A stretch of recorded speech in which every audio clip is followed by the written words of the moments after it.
presenter is Alex Pestov, is the founder and CEO of Miman. He is an accomplished productivity expert and IT professional with over 15 years of global management consulting and information technology and service experience, operating in senior management roles in multiple industries including outsourcing, financial resources, retail, manufacturing, and distribution. He is also an experienced entrepreneur with 3 previous successful startups. He holds an MBA degree in specialization in macroeconomics and strategic management from the School of Business at York University, and he has a keen interest in visualization and GIS technology. 30 minutes yours.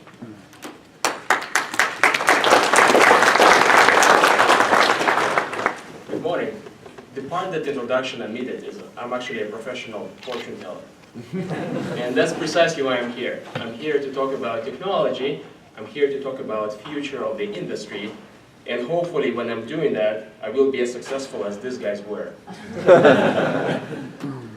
Now, as funny as it is, they've got many things wrong, but they've got one thing completely right. And this is what it is.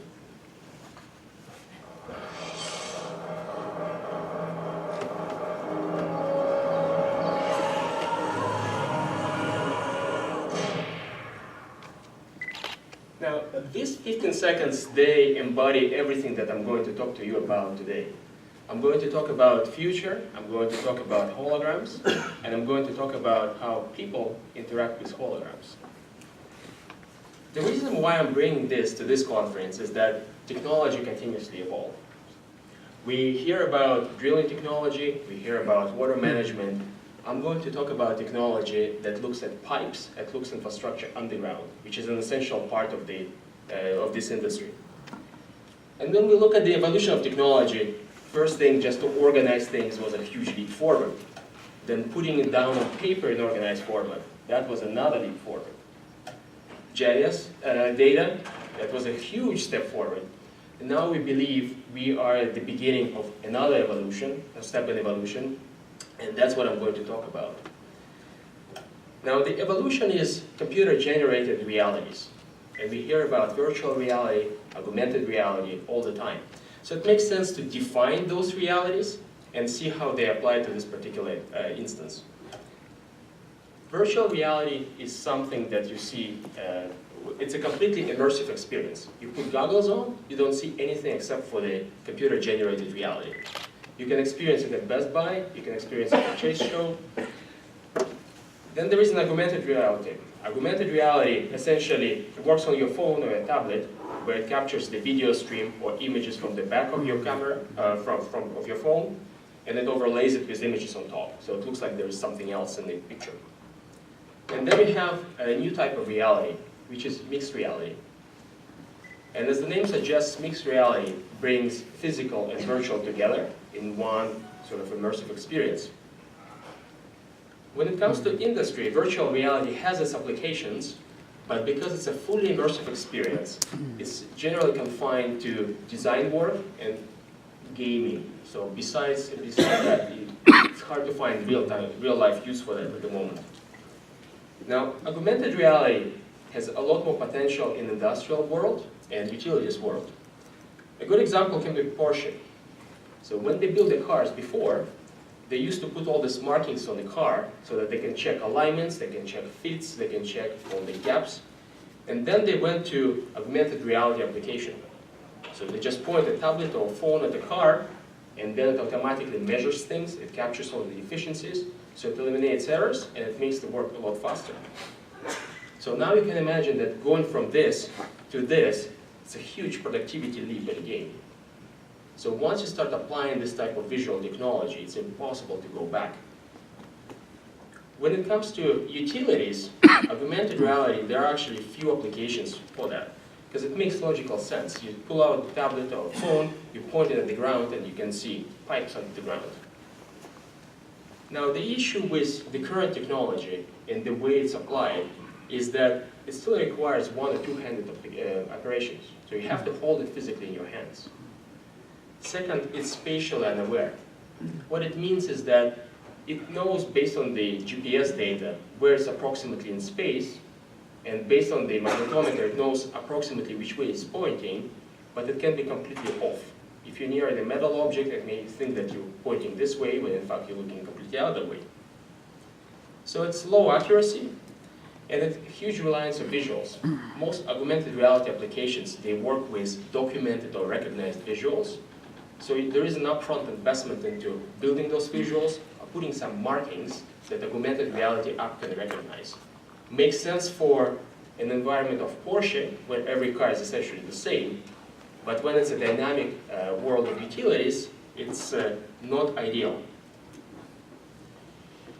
Now, mixed reality shows a lot of promise in that space. And it was introduced by this device called Microsoft HoloLens. Microsoft rolled out this about a year ago.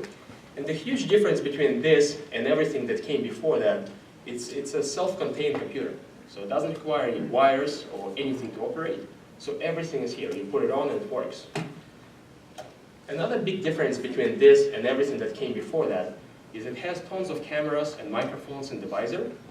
So it recognizes the physical dimensions and shapes of objects and environments where it operates. So it would scan this room automatically. It will know all the dimensions. It will recognize people in the room. And it gives it unique abilities that no other device can have. Just a quick overview of what it can do. Microsoft HoloLens brings holograms into your real world. Using transparent lenses, spatial sound, and an understanding of your environment, holograms look and sound like they're actually part of the world around you. That is mixed reality. With Microsoft HoloLens, holograms are viewed through the holographic frame centered in the middle of your view. This preserves your peripheral vision, so you can move freely and connect and collaborate with the people around you. Holograms in mixed reality don't block out what you can see and hear. This enables you to engage with digital content and tools alongside the objects in your real world. Holograms can be world-locked in a physical location, so you can walk around them, or they can travel with you. So that's a short overview of the device capabilities. Essentially, it builds holograms that can be combined with physical world without blocking the physical world. So it gives us a huge advantage because we think something like that is the next logical step in evolution of visual presentation technology. Essentially, it's a new type of information consumption. The benefit of using a new type of visualization in conjunction with the existing GIS data is that you can leverage your existing investment. Unlike going from paper-based documents to GIS, there is no upfront investment in that. You can just consume information you built over the years. And because we work with interfaces similar to Iron Man and Minority Report, we can bring information together in a completely different way, something that's not possible on the flat screen. So what we did, we built a platform called Visual GIS. And today I'm going to talk about 7 essential components of the platform that we just built.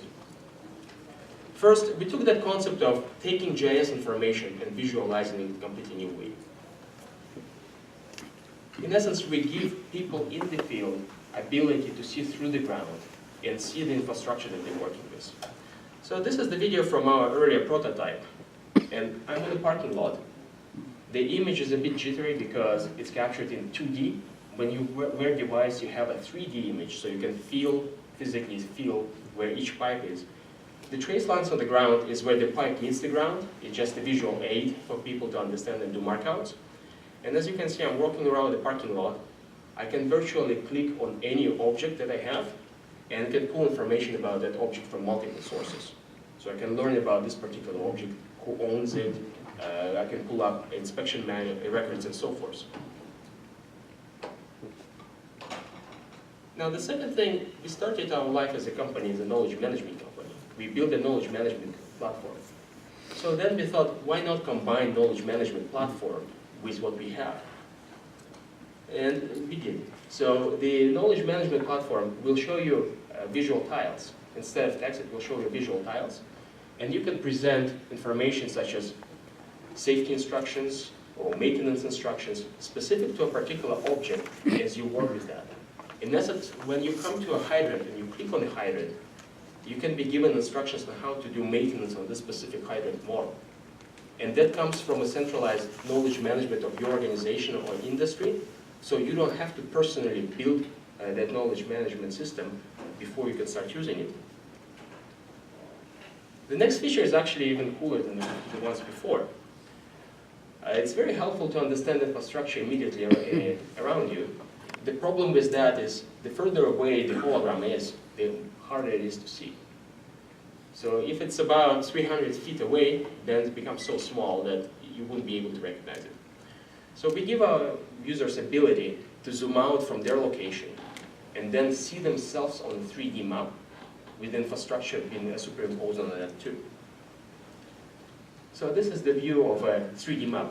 It actually feels like a physical object, so it doesn't look like a computer image when you walk around it because it's spatially locked. You can walk around it, you can look at it from different angles, it will stay there. So its system is fully voice controlled, so I can zoom in, it loads the information dynamically. It's a LiDAR scan data. So I can walk around this, and it's an early prototype, it doesn't have GIS data superimposed on that, or it doesn't show where I am, but in the next release it will. So you will see which way you're facing, you will see where you are. Now, we started thinking about how to apply it to real-life scenarios, and we found a lot of cases where people need to have feedback and need to have communication channel between them and the office. Now, the benefit of using HoloLens is that it comes with Skype built into this device, and the benefit of Skype is that it's device agnostic. You can run Skype on your phone, you can run it on your computer. So a person in the field can wear this, and another person in the office can use their laptop to see what they see, what the other person sees, and they can annotate things on the screen so the other person can see annotations floating in front of them.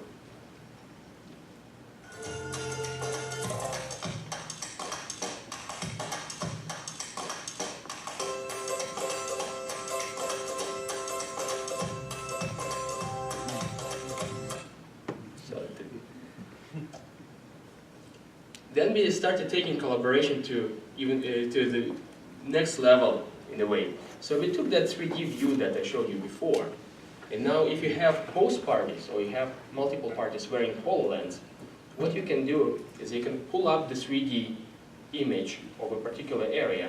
You will see where the field work is standing at. You can see which way they're facing, and in the same environment, you will see a live video feed from their eyes.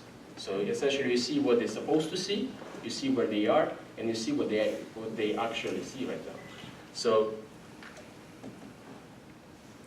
on Mars, like this, as avatars. Yeah. So I can see where you are, you can see where I am. And what's also really helpful is I can see exactly where your avatar is looking. There's a dotted line coming from your avatar's face. That's remarkable. We call it our gaze ray. And if we're talking about an interesting patch of soil or a rock that we might want to take a picture of, there's no confusion about which rock we're talking about. So you can see that little gray circle on yeah, okay, yeah. That's where the rover brushed away some of the surface of that rock before we decided to actually drill and take a sample here. Oh, wow. big aspect of any GIS system is capturing data and putting it into GIS. And what we found is for many municipalities or utility companies, that could be a stumbling block to adoption of GIS in general, because data is bad. The system that we have works essentially as your fitness tracker. Whenever you use to visualize information, it also captures the way you move on the map. Now, the system is extremely accurate. We have accuracy that's, theoretical accuracy is 1 centimeter. So generally, we can achieve accuracy of about 1 inch right now. So as the person moves around on the map, with their voice, they can capture images, and those images will be geotagged. So for instance, if somebody is doing a locate, and they deviate from what GIS data tells them, they can stop and they can say, take a picture, and that picture will be pushed real time in your GIS. So your GIS manager will know where you have issues with your GIS data. And also it's helpful to capture evidence, especially for locates. As locate companies move around, they will be able to provide feedback and document what they did. And lastly, towards the end of the summer, we want to bring full serving capabilities, where you will be able to have a pole-mounted antenna, and you will be able to survey different GIS features using state-approved serving devices. Because right now it's just a visualization device, but we will combine it with serving devices. So to summarize, what we have is a unique way of visualizing information to show people what's on the ground. knowledge management integration, bird's eye view, two-way video communication, field office collaboration, hands-free as build capture, GIS updates, and future serving. Now the benefits, you can imagine, are manifold. We can define 5 general categories. One is the GIS quality improvements. So the cost of improving your GIS data is reduced. Productivity enhancements, especially in areas that get covered with snow or flooded, you can see things that you cannot physically see. So you can get to valves or pumps a lot faster than you would otherwise. Cost savings, trivial tasks like markouts will be done much faster. Hopefully, if you can see stuff, you will hit them not as often, so accidents will be reduced.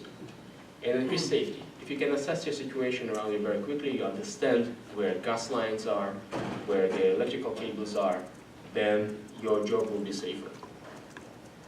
We believe that the system is worth it. There are about 10 billion feet of infrastructure in the US. So there's a lot of maintenance going on that infrastructure annually.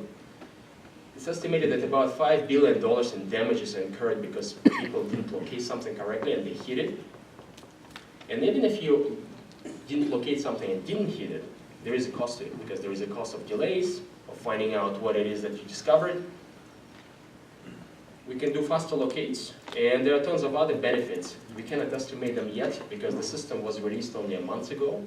So it's a very, very novel technology. We are the first company and the only company in the world that has it. So we think there are other benefits, we just cannot quantify them yet. So when it comes we have a few customers. We're looking at the customer stories right now. So Tom's River in New Jersey was our first customer, and we get a lot of feedback from them. They had a very sophisticated GIS system, and they decided to use it to see how they can, what other uses they can find for the GIS data. And they wanted to see how they can identify different use cases and become much more efficient with what they currently do. So we started small. They started with a couple of devices, but they intend to grow that in the future. Now for them, they have a street, we call it a perfect street. It's a newly built subdivision, so the infrastructure is physically exposed. So we can see all the pipes. And then when we go and test there, we can see all the alignments. We can see how accurate we are with visualization. And this is from our trip there a couple of weeks ago. So as I'm walking around, I can see all the sewer lines, I can see all the laterals, I can see all the gas lines, cables. So we can show you the property line, so you can see clearly where it's public property versus private. Recording. So you can see the flow, direction of flow, you can see all the valves and other features. So another good customer story is we work in a partnership between 3 companies. So we provide technology, but there is a gas company and there is a locate company. So what we discovered, there is no value in this technology directly for that particular gas company because they don't do their own locates, for locates purposes specifically. But the locate company that does a job for them, they could benefit from faster locates, but they don't have data. So what we're doing right now, we're changing that relationship. We're building a system where a gas company will loan data for a specific job. The data will automatically expire in our system and will be purged. So the locate company can do a faster locate, and the value for the gas company is that they will get feedback on the quality of the GIS system. So there's the win-win situation for all of us. And lastly, we're working with the Gas Technology Institute out of Chicago. So we want to bring gas industry-specific solution to the market. So we're working to release it by October and show it to all the participants or all the members. And those are the customer stories. So by using the system, we identified a few use cases. So I'm gonna rush through them right now. One is the higher general awareness. You can see things a lot clearer, you can see things a lot easier. Calibration on this system takes about 20 to 30 seconds. So you essentially put it on and you're good to go. Now, identification of lost assets. I'm not sure how important it is to the gas industry, energy industry, but for municipalities it's very important. They have tons of manholes paved over, so discovering things that were lost because it was covered by something becomes a lot easier.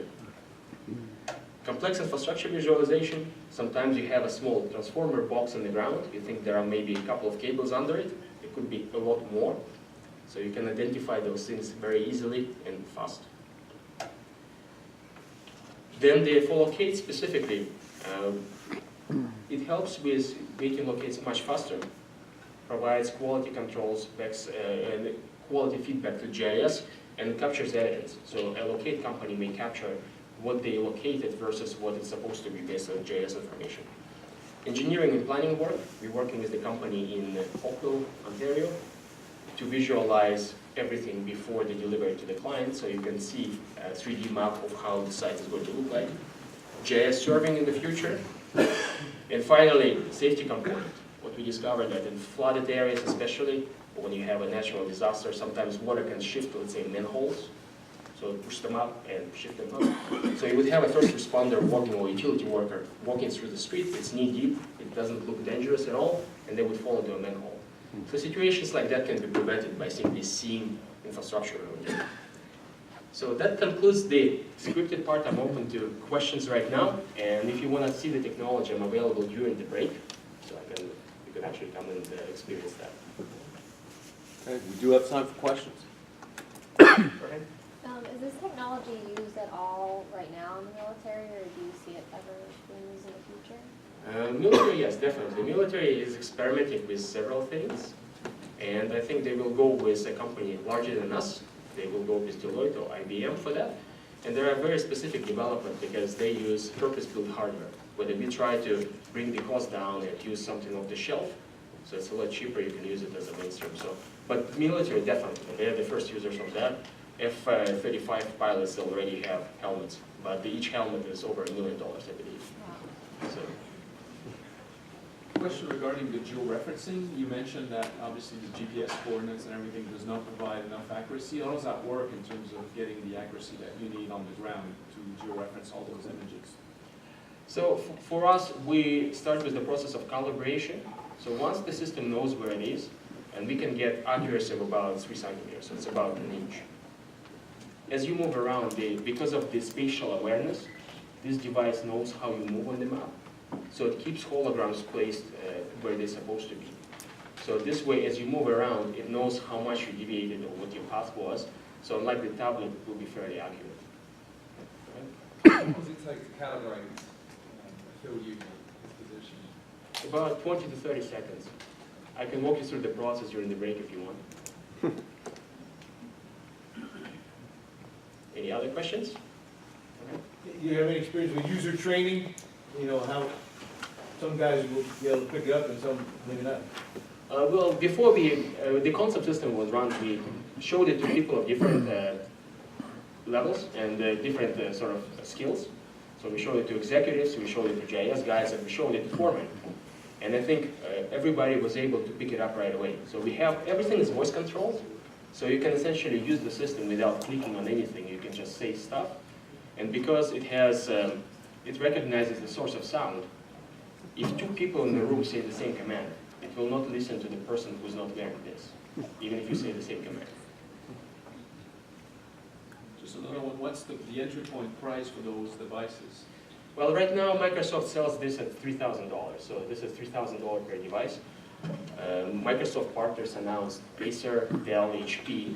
They're releasing their own version of device, and they want to retail them anywhere from $300 to $800. We are platform independent, so we will support any hardware with our system. Thank you. All right, thank you very much.